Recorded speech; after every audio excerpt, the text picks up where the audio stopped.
Here we are on beautiful Jones Street.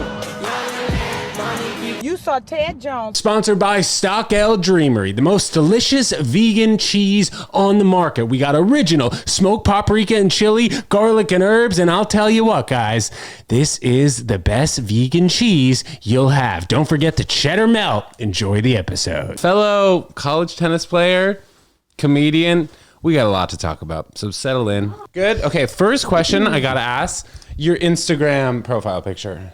Hold on, my hair. Your hair looks great. You look great. Okay. Your Instagram profile picture, though. Yeah. You're playing tennis.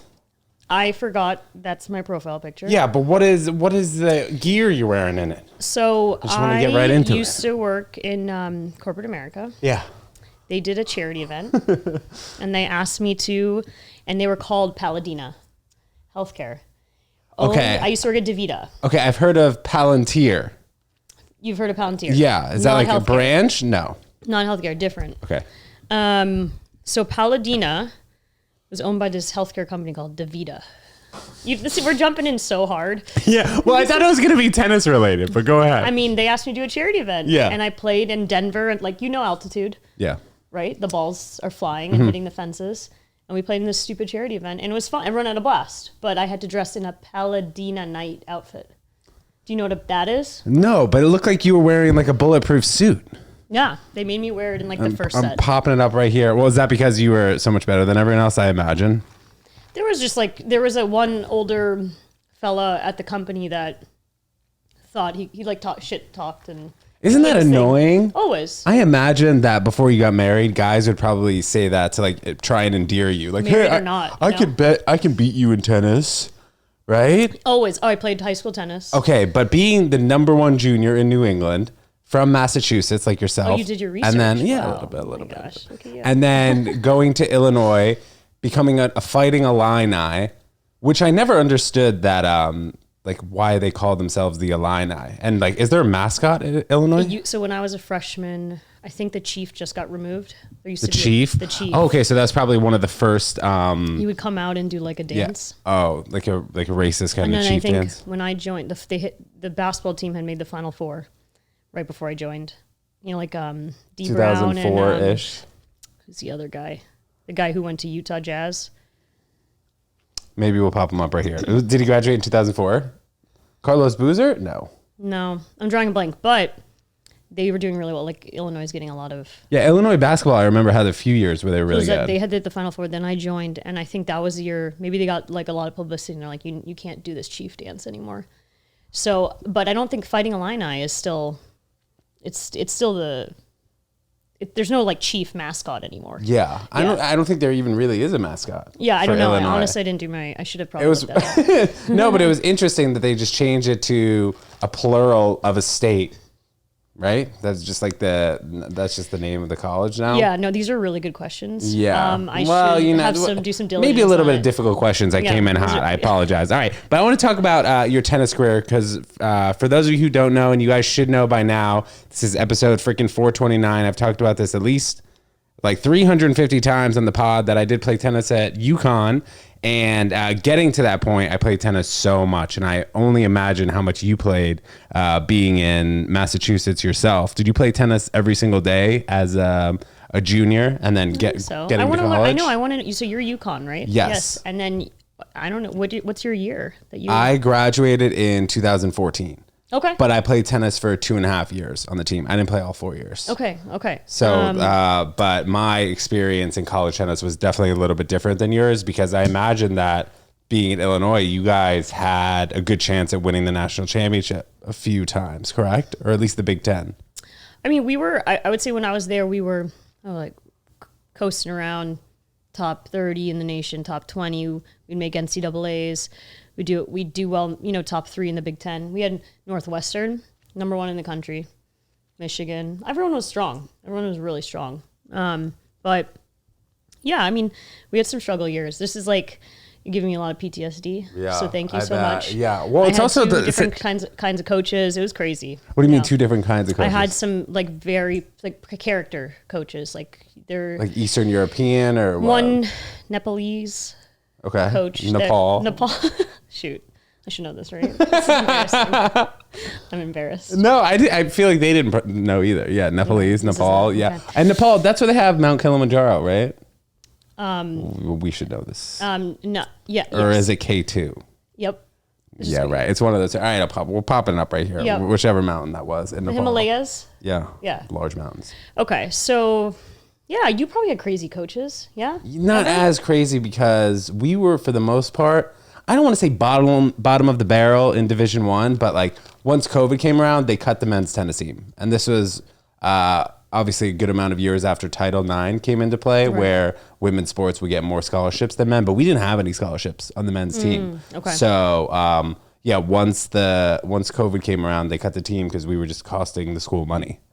But yeah, we had some. Well, you guys are Big East, right? Yeah, we had some coaches that were crazy, but like nobody from. No real foreign coaches that were playing tennis every day and then had a crazy Russian tennis dad or something like that. Yeah, there was my class, it was me who got recruited and then a Russian girl. Okay, so you know how we had to take the SATs and what is it, the GRE? They have to take like the TOEFL exam. That's a Russian exam? Like international. Mm-hmm. But it didn't go so well. For her? For her. I never met her, but she wasn't able to come play. No way. I just thought of this right now. So you guys were on the same recruiting trip? Recruiting class. She was supposed to be my other freshman. So you had met her? No. We didn't go on a recruiting trip together, but she was like just, maybe she went on a different weekend. Yeah. But she was supposed to be in my class. Like I would have met her, the day we arrived for training.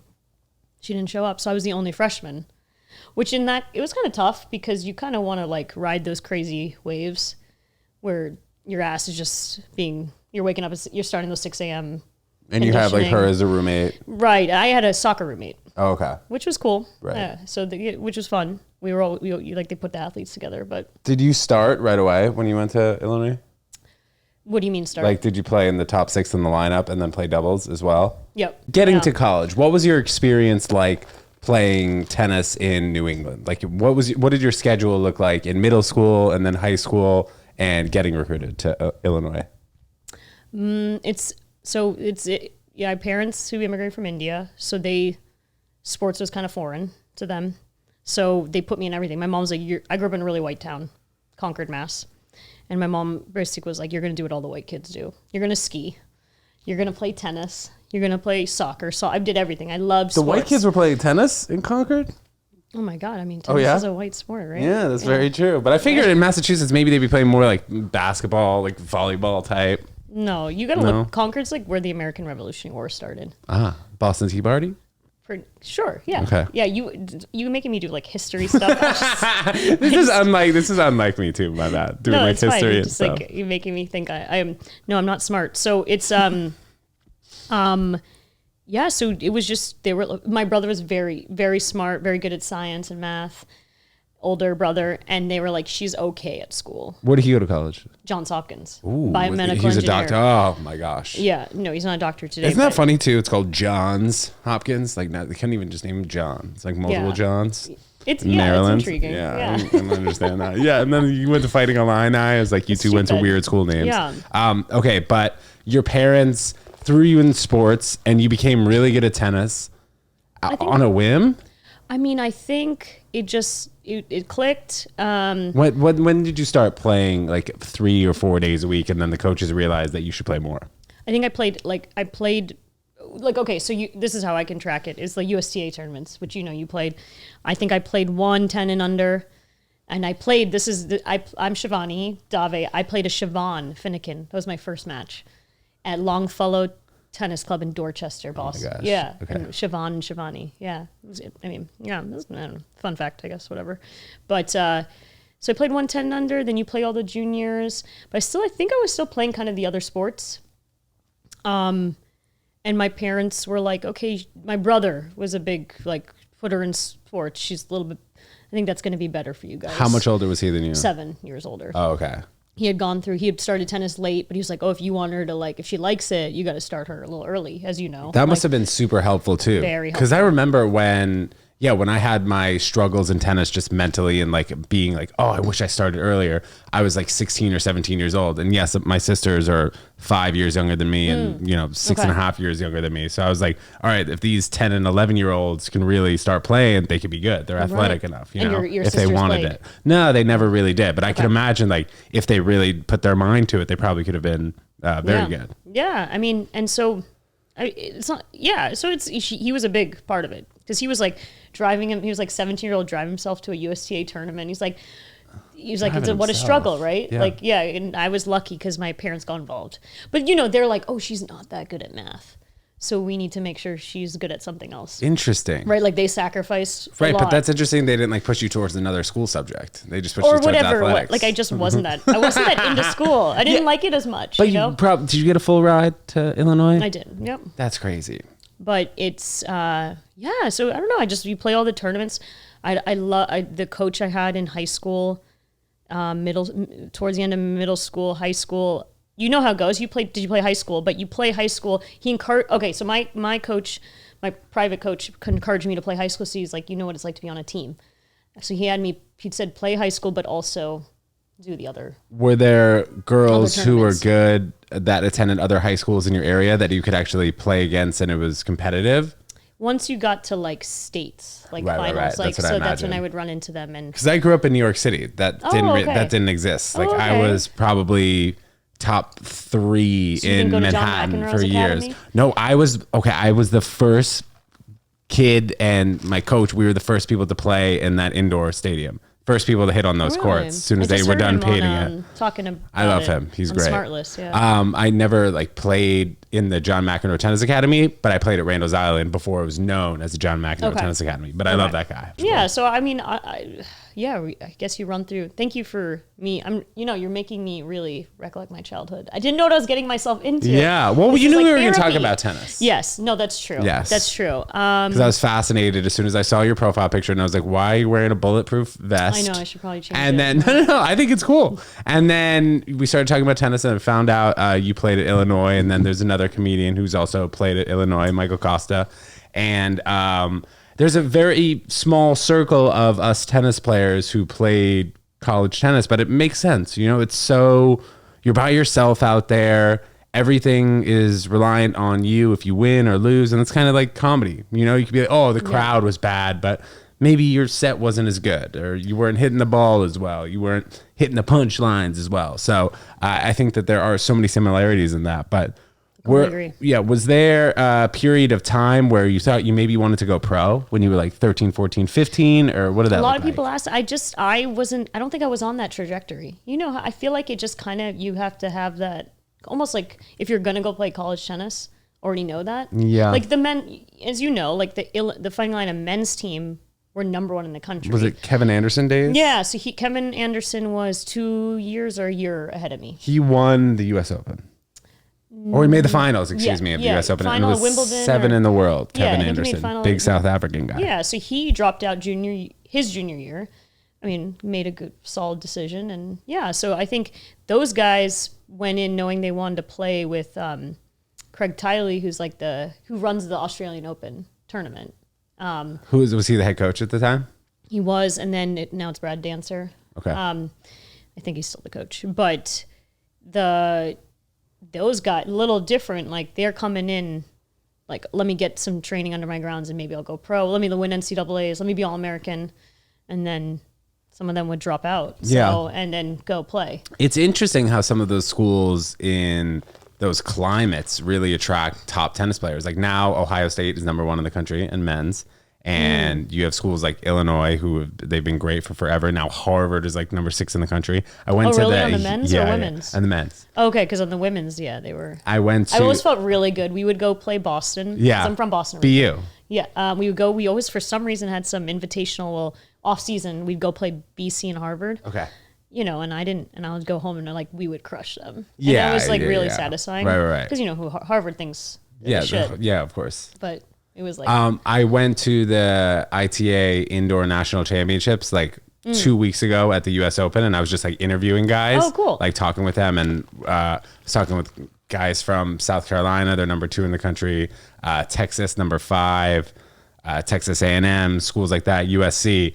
And watching these guys play, it's insane how good they are and like how they're really not missing any balls. And maybe one of them is going to be top 300, 400 in the world. Tennis is such a competitive sport. But did you ever go to Florida or go to Europe and train for an extended period of time? Or you kind of just had like a maybe normal childhood playing tennis? Like, I think my parents were learning as we learned a little through my brother's experience, but I didn't. Oh, I trained in New England. I'd play all the, when you play in New England, you played part of what, Eastern, like, to make the national tournaments, you'd have to be like number one in New England to get endorsed, right? Yes. So like if I wanted to go play super nationals or stuff like that. The super nats. I know, super stressful. Oh my God. Yeah. And you would have to be, no, I didn't. I had friends who went and played down at like Saddlebrook. Yeah. Okay. That dabbled with it. I mean, and you never wanted to go down there? Again, that was like that balance. I think my parents still were like, you're going to go and still take school pretty seriously. That was like, they were like, you're still going to, like, even when I got to college, my dad's like, all right, you're going to major in finance. And I did. I ended up like studying finance. I got a finance job and all that stuff. So it was still a balance of like. But what were you, around top 50 in the country? Yeah. It's just so interesting though, because I remember being surrounded by so many kids in the East. Like at my highest was probably like 20 or 25 in the East, around there. And there were kids who were maybe top 7, top 5 in the East that were pursuing a professional career, trying to really like go and make it, training with guys down in Florida who were 400 and 500 in the world. And it's so different to hear your point of view and how you kind of approach the game of tennis. And you were like, well, yeah, you're going to play tennis at a very high level, but like you didn't ever really want to go pro. I don't know. I almost like don't even remember being like, oh, you're going to play college tennis. It was like, you're just going to I enjoyed competing. You know this. Like, you have to be competitive. You like do you remember the teammates you had where some were like really good in practice? Great at practicing. Yeah. Match day. That was like me though. I was so good at practice. It was bad. Like I was beating everyone in practice, and then like game day came, and I was just so nervous, so tight. I was finishing strokes here. It just wasn't the same.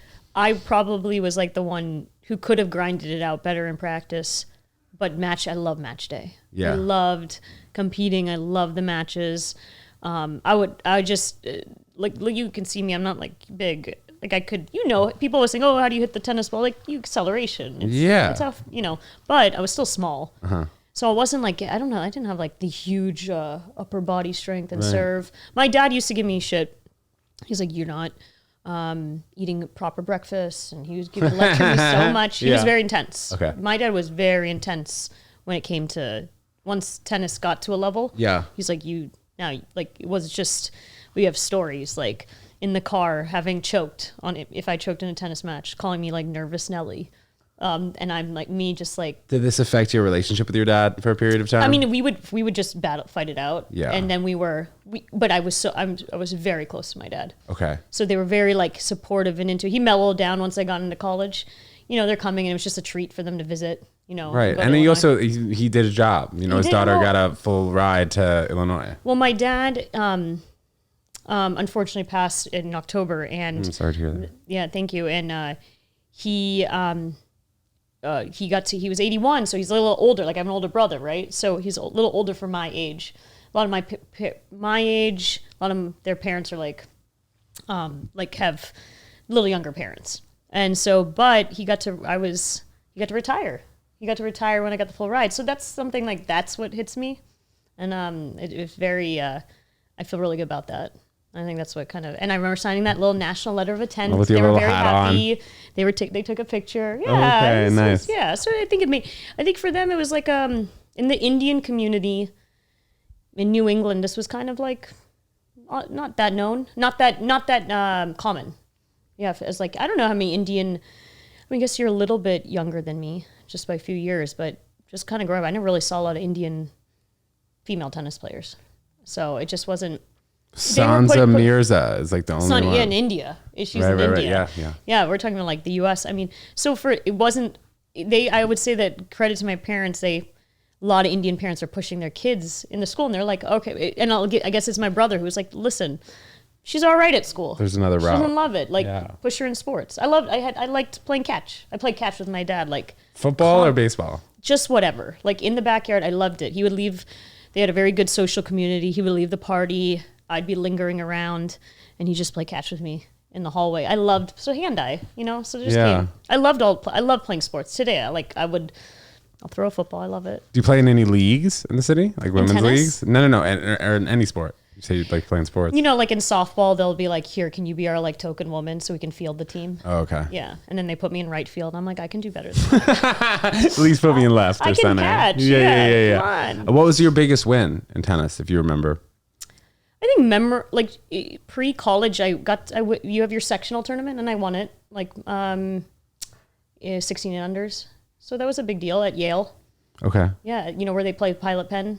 Yeah. I played there a few times. Yeah, so the New England sectional was so stressful. Everyone comes together in June and May every year, and it's so political. And I don't know about you, but I used to just the tournaments and the social anxiety of having to run into everyone. Maybe you enjoyed it. I didn't love it. No, I didn't. I didn't like it.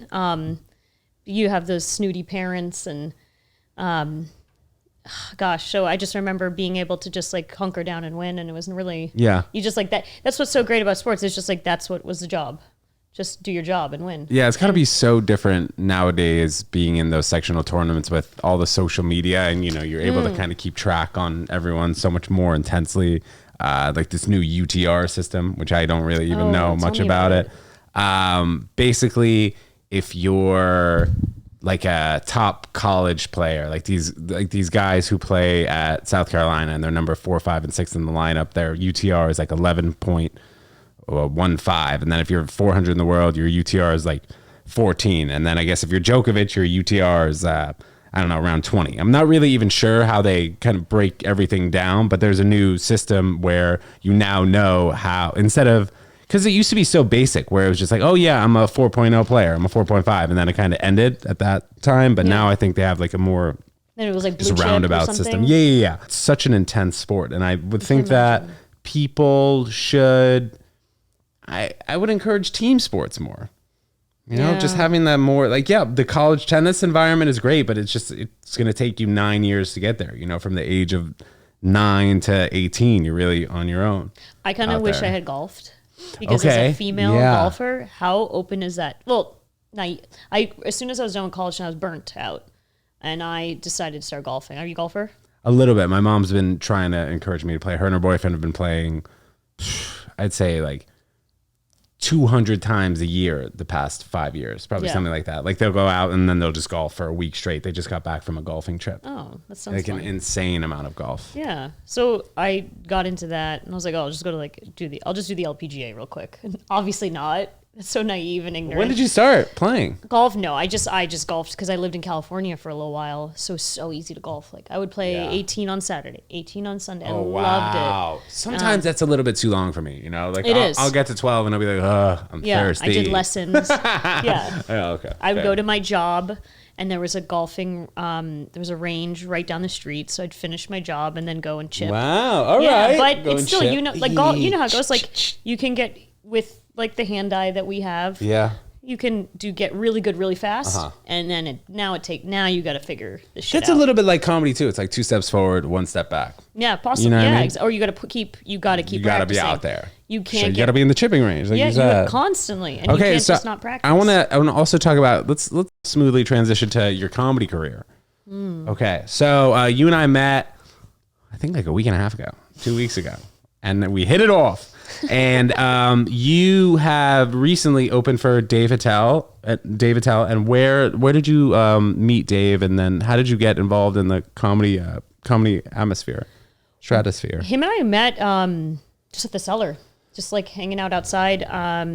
He gave us a proper introduction. It was Matt Richards, who's very funny, and then got chatting. We just started chatting it up, Attell and I, and it kind of he's a really nice guy, really obviously big fan.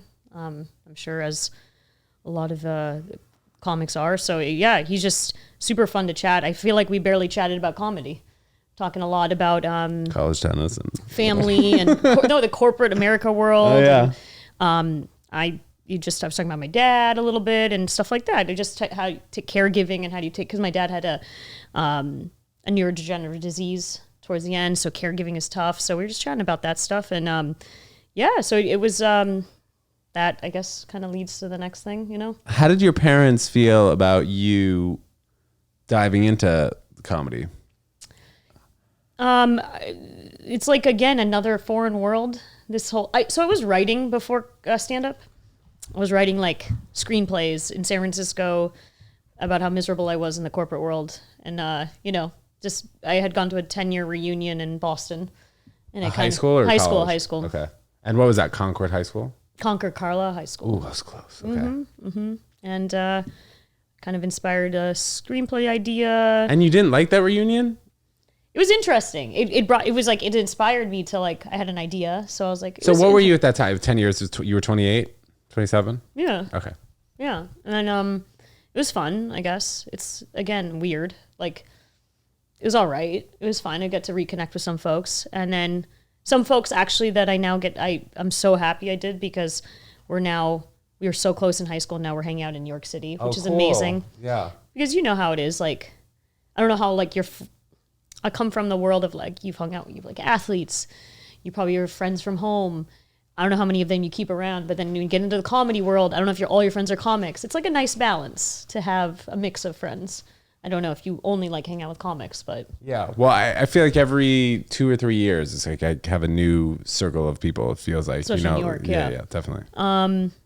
So yeah, I don't know. I forget what the original question was. I was asking how your parents feel about you jumping into the comedy. Yeah, game. supportive. I think my dad was a little bit sick towards the end, so he was, I think, would have been freaking out at all the, like, me popping around late night spots. He was very, very protective. He'd be like, why? Like, he would hear something on the news about Central Park and think that I was always in Central Park, right? Like running in Central Park. Like, you're in New York City. I could be in Lower East Side and be like, well, this thing happened in Central Park. So he worried a lot, but I think but my mom, I joke about her on stage. She's supportive. She comes to shows.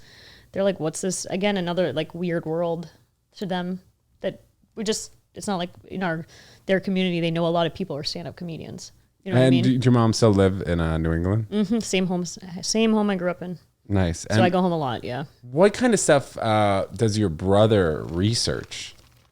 So my brother, yeah, biomedical engineer turned, like, investment banker, didn't want to go to med school. Yeah. Took the MCAT, did very well. And he didn't go? And he didn't want to go. He's kind of like, we're kind of gosh. similar. We're cut from a sim cloth where we just kind of kept rebelling against. But how long did he study for that? Because people study for the MCAT for what, like 9 months? I don't know, but he's very good at that. Like, he's naturally very good at those, like, standardized tests. He got like a 35 or whatever they rated like out that. of. Yeah, and he easily could have gone and then banking, and then he went into more like healthcare side. That's kind of what motivated me. My first job out of college was Johnson & Johnson. And then, so I just was like, oh, I guess I'll just go into healthcare like my brother did. And then he actually, like, almost started a music business, because he also, like, goes into the studio and he's a lyricist and raps on the side. No way. Yeah, Let's it's crazy. go. Yeah, You freestyle a little bit? Yeah. So it's kind of like we both have, like, had that artist itch that we never tapped into. But well, what do you mean? You tapped well, into like, it. I mean, I guess, yeah, but You mean, like as musical? I didn't do stand up in college. You know what I mean? Okay. I was studying, like, finance, Fin 321. You know, like, it was so. Is that the highest level? Probably goes a little bit higher. It's just the one I remember. Fin but 321. What kind of stuff were you learning in Fin 321? Things that you can actually compare to I remember. today? I remember. I honestly don't remember. Classic college student, right? No, We I don't know. remember anything that we. I just went learned. to J&J, went to their finance. I traveled, and You were like traveling all over the world for them? yeah, I went to Tokyo and they had I got to, that was fun. But yeah, I don't know. It's like, it's support. It's good. This is interesting. Thank you so much for the reflection.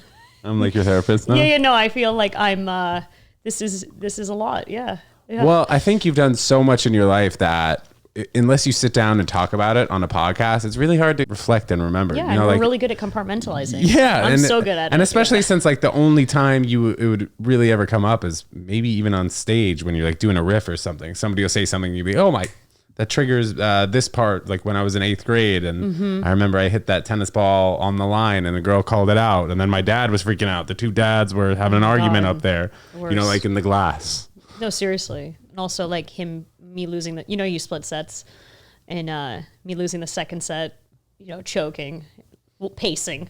Did you have were your parents tough on you? There was probably like a year and a half, 2 years where my dad was putting a lot of financial resources in my tennis career, and I wasn't winning. And I think that's when he got like really annoyed at me, just because he was like, I was playing 4 or 5 times a week. I had the fitness trainer. Yeah. I had like a running trainer and like in high school. See, I didn't do enough fitness in high school. I was homeschooled for 9th grade. Oh. So I had a private tutor. Like there was so much that my parents put into my tennis game. My mom was driving me to 6 a.m. practice at 5:30 in the morning in Long Island City. So it must have been tough in New York City because yeah, well, it's a little easier in the suburbs. We had to look for court time, and it was not as expensive at 6 a.m. to 7:30 a.m. And did you love your coach? No.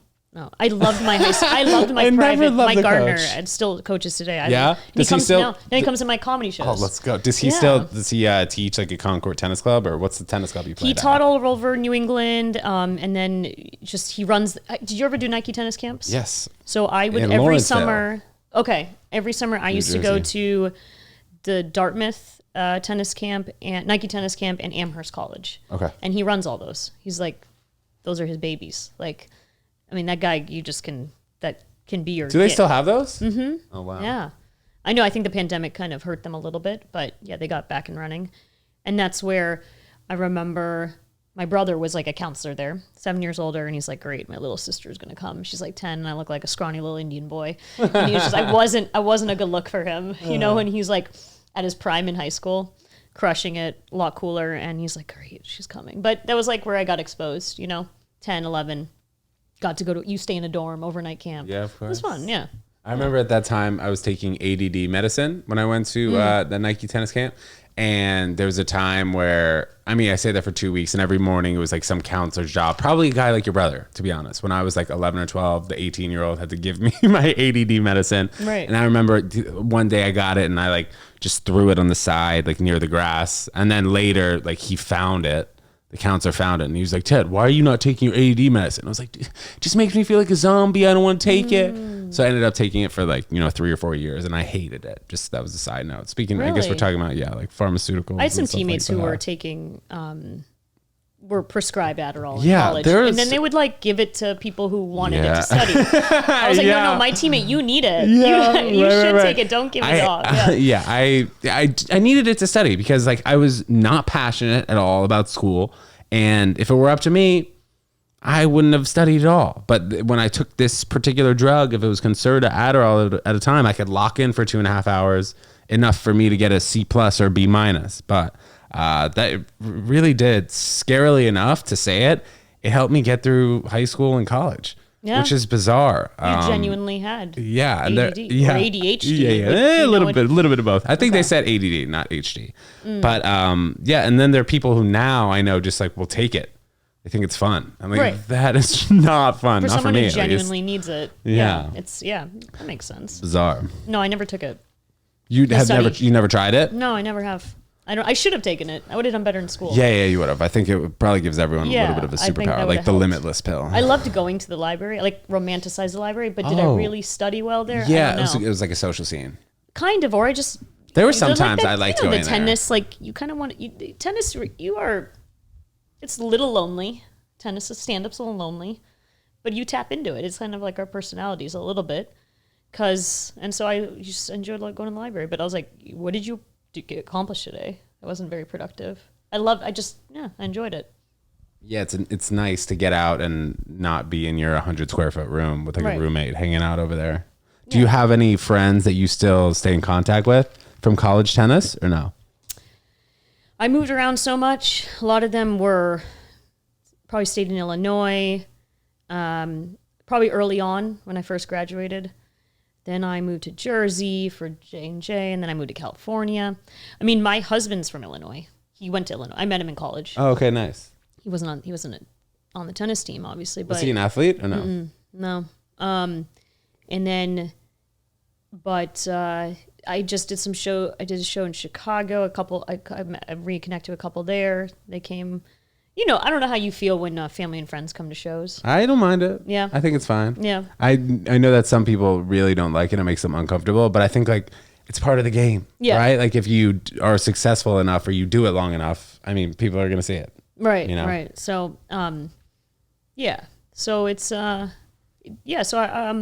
So like trying to think like a lot of the teammates some of them went to go coach college tennis. It was never a path I was going to do. I remember I never wanted to really go down that path. It's a tough path. Yeah. I knew I was ready to kind of take a break from tennis. I was very burnt by the end. Where were some of the places that your teammates went to coach? Were they like assistant coaches or head coaches? One teammate actually is playing pickleball professionally.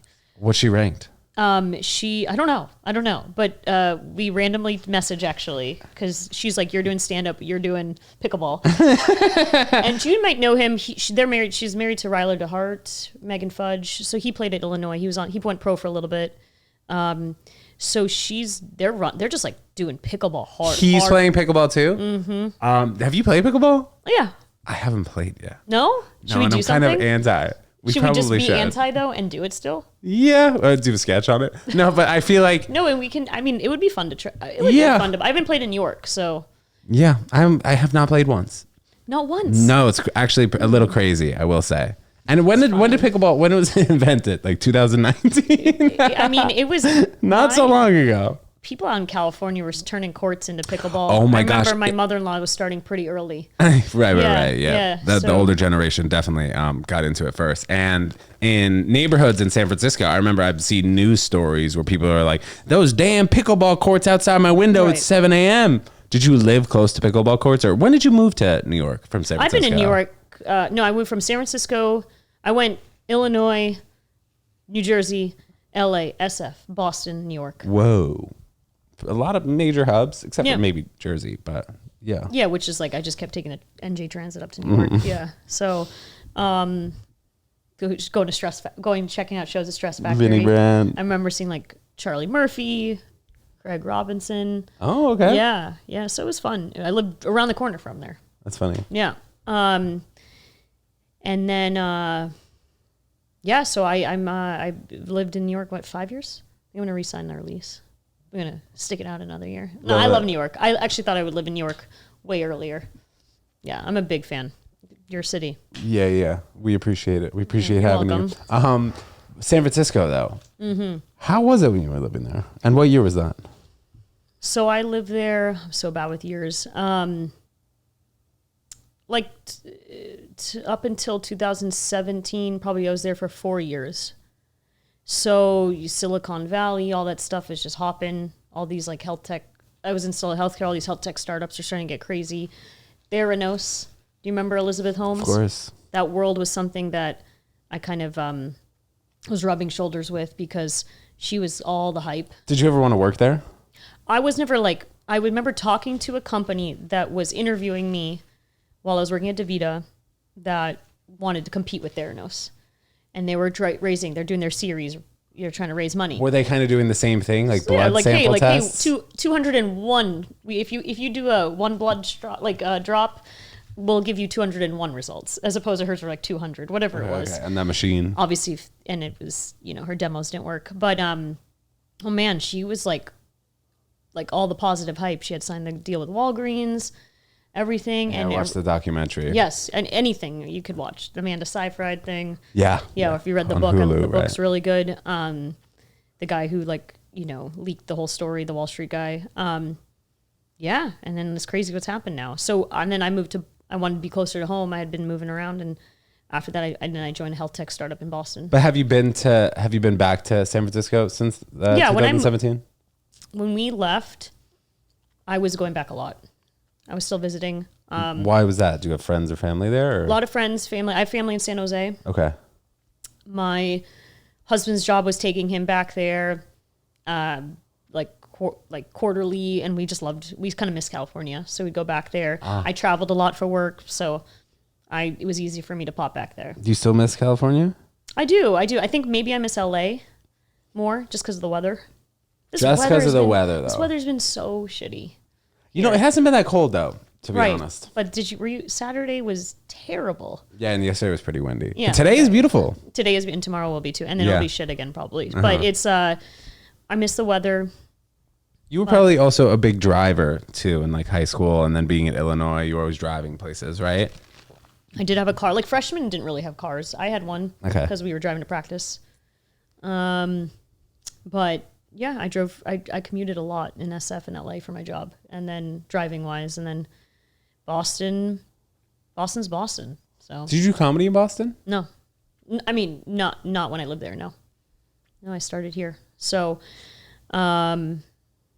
Boston, but I will go back and do shows when I go visit, because I visit a lot to help with family stuff. Do you ever see yourself going back to LA or no? I don't know. It would have to be for a good reason. Yeah. You know? Have you lived there? No, I've been there a number of times. I don't like it. There's another sport out there. Yeah, I know. And it depends where, because LA, there's so many different hubs. But So there's many. another sport out there I got into. And again, I was like, oh, I'm going to try to go pro. But it's Paddle? like, paddle. Paddle. On Venice Beach. I haven't done that either. Yeah, that is even more interesting because it's a deflated tennis ball. Yeah. Right. In the cage. Mini tennis court. The one in Venice Beach on the beach, you don't use the fence, but the country club sport, paddle tennis, does use the fence. Isn't that Which weird? One? That one's hard for me. That's weird that it's like the same name, paddle and paddle or it's called padel, right? Yeah, right. Weird. And you just go to Venice Beach, everyone's drinking tecates and just playing paddle. What's a And tecate? You know what a tecate No, what is it? A beer. Oh. You know what a tecate No, is. maybe I've Come on. seen it. I've seen the label, but I don't know The if I've red ever can. pronounced it.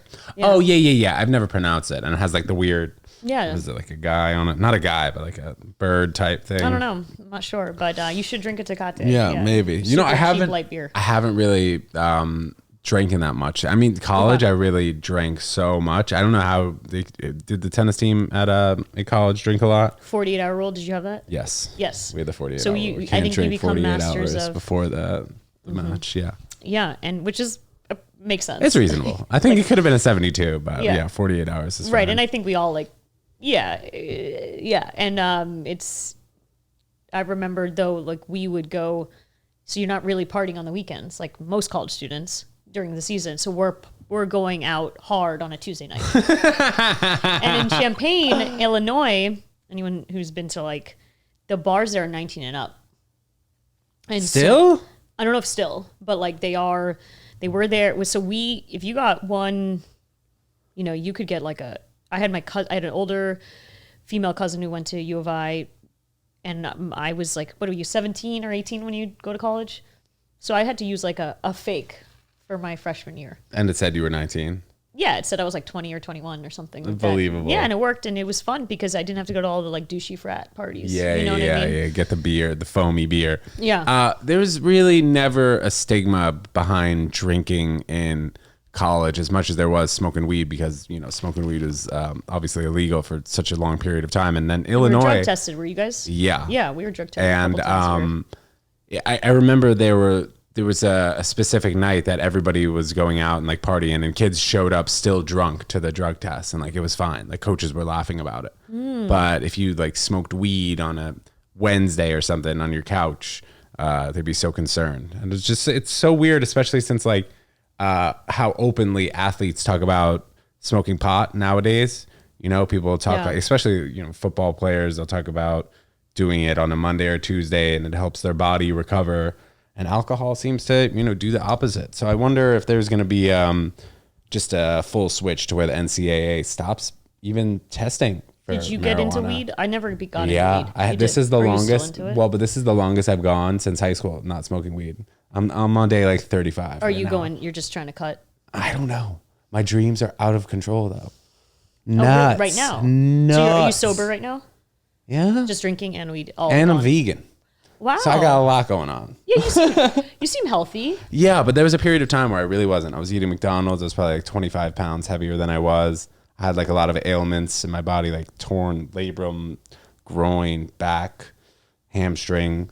And I guess I kind of switched. I had very invasive jaw surgery. You can see my scar right here. I had TMJ. I'm not sure if you've ever heard of that. No. It's like where you have one of your like like bones in your jaw grow further out on one side than the other. So they basically just like detach my bottom portion of my jaw from my face. And for like 6 months, I couldn't chew foods. So I was eating fruits, anything soft, avocado, rice. And that's when I made the transition to going fully vegan. This was like 4.5 years ago. How do you, So a huge change in my life. You're okay with no cheese? Yeah, actually, at the beginning of this episode, we had a sponsor, Stockout Dreamery, some of the best vegan cheese on the market. You got to try some. Yes. It's been difficult, though, to find a cheese that is good. But considering it triggers the same portion of your brain as heroin. Not saying like cheese is heroin, but the casein in cheese, like, triggers the same addiction. I mean, that's fine. I'm addicted to pizza. Yeah. So it makes sense. I eat vegan pizza almost on the reg when I'm down there in Greenwich Village. I will try vegan pizza. It's good. Try Artistic Pizza. I don't know if you went there for like a regular slice, but their vegan slice like is a pretty restaurant, good. it's a But yeah, cheese for a lot of people. It's been that's been something that anytime I tell people I'm vegan, that's what they That's the thing. say. That's the thing they say. Would that be the thing that would draw you Yeah, back? that would be it for me because like I can go without meat. I don't eat a lot of meat. I'll eat chicken, but I think it's just cheese. I think that really is it for me. I don't eat eggs often, No. so that's it. And then I guess vegan, you can still eat all the bread, right? Mm-hmm. I think that would. It's just the cheese, the eggs, and then chicken or steak is really the main things, and butter too. There's butter in a lot of things. I mean, olive oil's fine. Yeah. Olive oil in the pasta. Yeah. Red sauce. The cheese would, that would hurt. Yeah. That's what they say. I tried the cheese feels, I think I tried a vegan pizza when I was in North Carolina, and it just felt like the cheese was creamy. It didn't feel like melty, like a true mozzarella. Okay, whatever. So, but you never felt sick from it? You're always cool, like you're okay when you eat cheese? so. I think I'm good. Yeah, some people just say I remember we had Levi White on the podcast. I'm not sure if you know him, but he just like had to stop eating cheese because he was so severely lactose intolerant. Yeah, but it hits you all of a and sudden, it's so part of American culture. It's just like eating cheese all the time and then drinking milk with dinner, or at least it was when we were growing up. Yeah, drinking milk. Are you still doing it as you're not doing it as an adult, not anymore, especially being vegan. But yeah, the fat glass of cold milk with dinner, like I would always be drinking that, you know? My dad wish I drank more milk. Yeah, to make your bones He's stronger, like, right? Strong. You're not jacked. Yeah, and that's just it's just not the case, you know? We learn new things every whatever it is, like 5 to 10 years. Yeah. So it's good for you. Thank you. And hopefully you'll try the vegan cheese pizza. I will next time. Is it near? It's across the street from Fat Black Pussy. Yeah, like right there. It's pretty good. It's pretty solid. I will try it. And the guys that work there are pretty friendly. They're funny. I love pizza, so I'll try all types of pizza. I love deep dish. I love everything. Where's your and you're from Illinois. Yeah. So, but Emmett's I'm a big fan of Emmett's in Greenwich Village. Where's that? It's a Chicago guy that started. On dish? McDougal. It's deep dish. Emmett's. What's But you're not going to have it? I don't think you're doing a vegan deep dish. What's the point of even chatting about it? Yeah. No, but it's in Greenwich Village and it's near the comedy clubs. I think I've seen it. Yeah, it's right. It's near there, and then they have they opened up one Emmett's on Grove. They do it's called tavern style pizza. Like it's Midwest. It's still Midwest themed, so it's like paper, like little square pizza. Yeah. Where's better pizza though? Chicago. Or deep dish, like where's where's better pizza? I don't think you can compare it. I think thin crust versus. I love deep dish though. Okay. I really do. Like I crave it. How often do you have pizza? I try to stick to once a week. Oh, that's not that much. But what do you have? Like the whole pie when you eat it? I eat so much. Yeah. But now stand up has ruined it for me. I used to be more disciplined, but when I love it late night. I was going to say there's nothing better than a 12 a.m. vegan pizza slice. But I don't know if you do. I don't mean to do it. It just happens. But I do. I think I kind of naturally intermittent fast, as I don't really like eating a lot before a show. Me too. So I don't like feeling full or stuffed, but that's bad because then I'm eating at midnight. Yeah, I never understand when I see comedians eating 5 minutes before their set. They're stuffing their face. Then you get tired. Last night we had a show and I didn't eat before it, and the show was at 8:00. Yeah. Yeah, I much prefer to eat after. I just feel so much more clear-minded. Yeah. I just and feel it's like exciting. sloggy. I get Yeah. excited. Oh, yeah? I love. Have you eaten today? Yeah, I did. Okay. 'Cause I Me would- too. yeah. Usually I wouldn't though before a pod, but I was Yeah. just so hungry since I also didn't eat like until super late last night, so I I, also- didn't eat as much. Thought like I didn't want to come in like low energy. But it wouldn't make you higher energy though. It sometimes makes me higher energy and more clear focus. To than, eat, like, to not eat. to not eat. Yeah. It I mean, depends, I did. though. It I don't know. depends. Here's the thing. I have Look black coffee too. Is that black? This is iced tea. And I did pick this up on the way because I was like, oh shit, maybe I shouldn't have ate. Because I got tired. So See, I just it quickly does do picked this that up. sometimes. Yeah. So it is a vicious cycle. Yeah. But I do, if I drink this is going to sound lame and bougie, but like an oat milk latte is kind of, I like it. Yeah. I like it. What do you want me to do? I But like it. it makes you tired, or it No, just, I you like just that, and enjoy it? that can suppress my like food craving for hours. Because Interesting. with the oat milk, I feel like it fills you Oh, up. okay. The black coffee does that for me. Like I drink my coffee black I don't without really the drink oat coffee. milk. It's too acidic. Really? I never drank. Did you drink coffee playing tennis? Like, cause it just dehydrates. Yeah, not really. I guess now that I'm thinking about it, I didn't really have access to it. You know, like being in the dorms or being in the Yeah. campus. I used to Housing? I don't know about you, but I was very prone to cramping. Oh, you needed a lot of bananas on the court. I went to the hospital when I was in high school and during like our states. And I literally went in. Full body cramp There was over 100 degrees and on a hard court, it's like plus 10. in Boston. Yeah, in Andover, Massachusetts. Andover. And I just finished the match, but I fell to the ground. Every part of my body was Charlie horsing. Every single part. And I had to go to the hospital and get IV'd up. No. Yeah. And it's Did like they carry you like on a stretcher? they called an ambulance. Yeah, and I went in and I had to, it was bad. And I had a few of those. I was very prone to cramping. I probably need to hydrate more. I still need to hydrate today. I'm not good at hydrating. The water could be, there's water. I haven't taken a sip. Yeah, right. It'll be but- right there and I won't take a sip. Did this happen during college at all? Less, I think, because I was probably in better shape.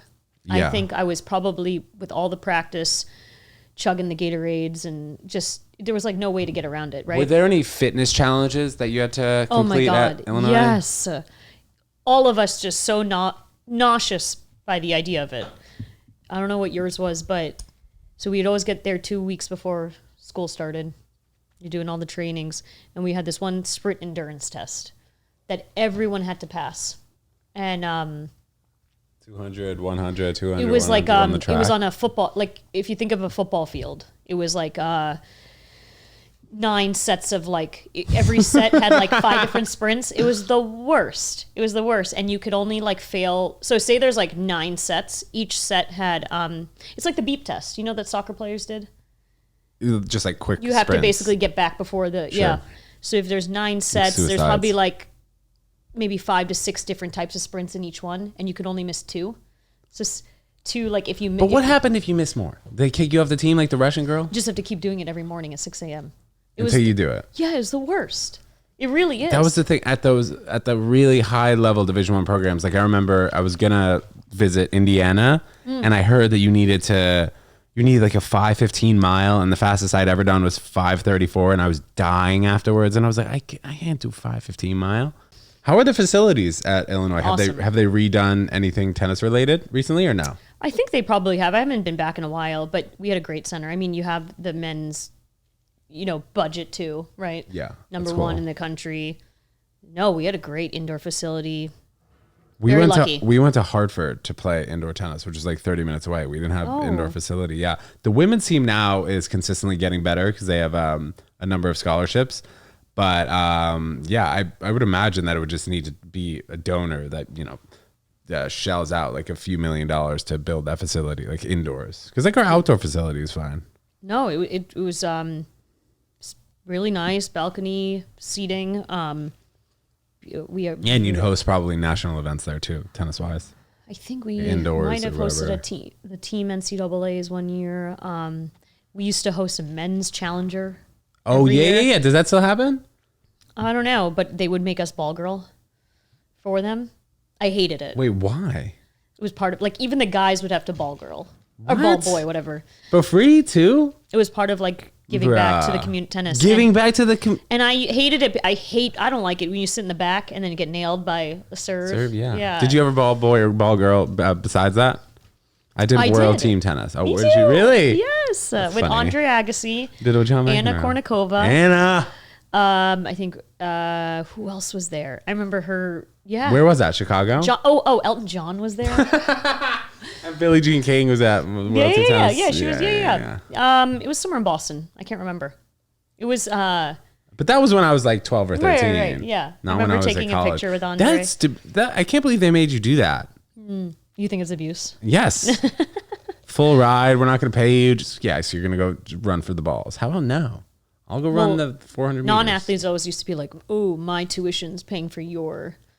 I was like, "Well, all right. I don't know what to tell you." Non-athletic regular person. That's what we call them. Well, NARPS. Are you? I don't know why you're saying that to me. Yeah, that's insane. Yeah. Like you worked very hard to get to that position. Yeah. Those Thanks for the NARPS should chill support. out. Yeah.